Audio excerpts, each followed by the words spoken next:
Om Swastiastu. Perkenalkan, nama saya Kada Dwi Aryani, nomor absen 12 dari kelas 10 API. Di sini saya akan menceritakan kembali tokoh biografi yaitu B.J. Habibie. Yuk disimak videonya. Profesor Dr. Insinyur Haji Bazaruddin Yusuf Habibie atau lebih dikenal dengan B.J. Habibie merupakan Presiden Republik Indonesia ketiga sekaligus Bapak Teknologi Indonesia yang lebih dikenal dunia dengan julukan Mr. Crack sejak ia menemukan rumus faktor Habibie, sebuah teori yang dijadikan sebagai landasan ilmu bagi ilmuwan aerodinamika dunia. Selain itu, B.J. Habibie dikenal sebagai Bapak Demokrasi Indonesia karena ia membawa angin segar atas disahkannya kebebasan pers di Indonesia saat ia menjabat sebagai Presiden Indonesia. B.J. Habibie lahir pada tanggal 25 Juni 1936 di Parepare, Sulawesi Selatan. Ayah Habibie seorang ahli pertanian dan ibunya seorang dokter spesialis mata. Habibie kecil adalah pribadi yang suka menyendiri, hobinya adalah membaca buku. Namun, ia sangat aktif bertanya karena rasa keingintahuannya yang tinggi. Panggilan akrab Habibie saat kecil bukanlah Habibie, melainkan Rudy. Habibie bertemu Ainun kecil saat bermain kelereng dengan kakaknya. Ayah Habibie meninggal saat Habibie berusia 14 tahun. Habibie bersekolah di sekolah yang sama dengan Ainun. Karena sama-sama murid yang pintar, mereka sering dijodoh-jodohkan oleh guru dan teman-temannya. Pada usia 18 tahun, Habibie kuliah di ITB hanya 1 semester, sedangkan Ainun berkuliah di kedokteran UI. 1 tahun kemudian, Habibie berangkat ke Jerman, kuliah teknik mesin di salah satu perguruan tinggi terbaik di Jerman. Habibie juga aktif berorganisasi. Ia pernah menjadi Ketua Perhimpunan Pelajar Indonesia atau PPI. Pada usia 24 tahun, Habibie lulus S1 dan langsung melanjutkan pendidikan sampai ke jenjang S3. 1 tahun kemudian, ia kembali ke Indonesia untuk menikah dengan Ainun di Bandung, kemudian menetap di Jerman. Di usia 26 tahun, anak pertama yang bernama Ilham lahir. Di usia 28 tahun, Habibie meraih gelar Doktor Insinyur dari RWTH Aachen dan meraih predikat Summa Cum Laude. Pada usia 31 tahun, Habibie mendapat gelar Guru Besar dari ITB. Di tahun yang sama pula, anak kedua yang bernama Tarek lahir. Setelah lulus, Habibie bekerja di perusahaan penerbangan sebagai Kepala Penelitian dan Direktur Teknologi di MBB.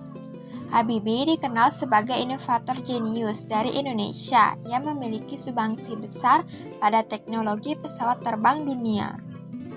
Pada tahun 1973, Habibie kembali ke Indonesia atas mandat Presiden Soeharto. 1 tahun kemudian, ia menjadi penasehat di Rut Pertamina. Pada usia 40 tahun, Habibie ditunjuk menjadi Direktur Utama IPTN atau Dirgantara Indonesia. 7 tahun kemudian, ia diangkat menjadi Menteri Riset dan Teknologi Republik Indonesia. Pada 1986, ia bersama insinyur-insinyur kebanggaan Indonesia di Dirgantara Indonesia memulai proyek pesawat N250 di Bandung. 2 tahun kemudian, ia kembali diangkat sebagai Menteri Riset dan Teknologi untuk yang kedua kalinya. Pada tahun 1992, ia memiliki lebih dari 45 hak paten dan di tahun yang sama pula ia mendapat penghargaan Theodore van Karman. Pada tahun 1993, Habibie kembali diangkat menjadi Menteri Riset dan Teknologi untuk yang ketiga kalinya. Pada tahun 1995, ia memimpin uji coba pesawat N250 dan sukses terbang di langit Nusantara. Namun, pesawat tersebut harus menunggu sertifikat layak terbang. Pada tahun 1998, ia terpaksa menghentikan proyek N250 karena krisis moneter. Di tahun yang sama pula, Habibie menjadi Wakil Presiden Republik Indonesia. Tak lama kemudian, Presiden Soeharto mengumumkan pengunduran diri di Istana Merdeka Jakarta. sehingga ia harus menggantikan Soeharto menjadi Presiden Republik Indonesia. Pada tahun 1999, ia mengesahkan UU Kebebasan Pers dan Otonomi Daerah. Di tahun yang sama pula, Timur Timur lepas dari Indonesia. Akhirnya, Habibie turun dari jabatan presiden dengan masa jabatan terpendek 1 tahun 4 bulan. Tahun 2010, Ainun meninggal.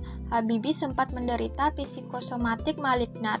Kondisi gangguan psikologi disebabkan oleh rasa sakit kehilangan orang terkasih, sehingga salah satu solusi yang ia pilih yaitu menulis buku diari. Habibie rutin berziarah ke makam Ainun setiap hari selama 100 hari dan juga setelahnya. Pada tahun 2012, kisah cintanya difilmkan berjudul Habibie dan Ainun, yang sukses diperankan oleh Reza Rahardian dan Bunga Citra Lestari.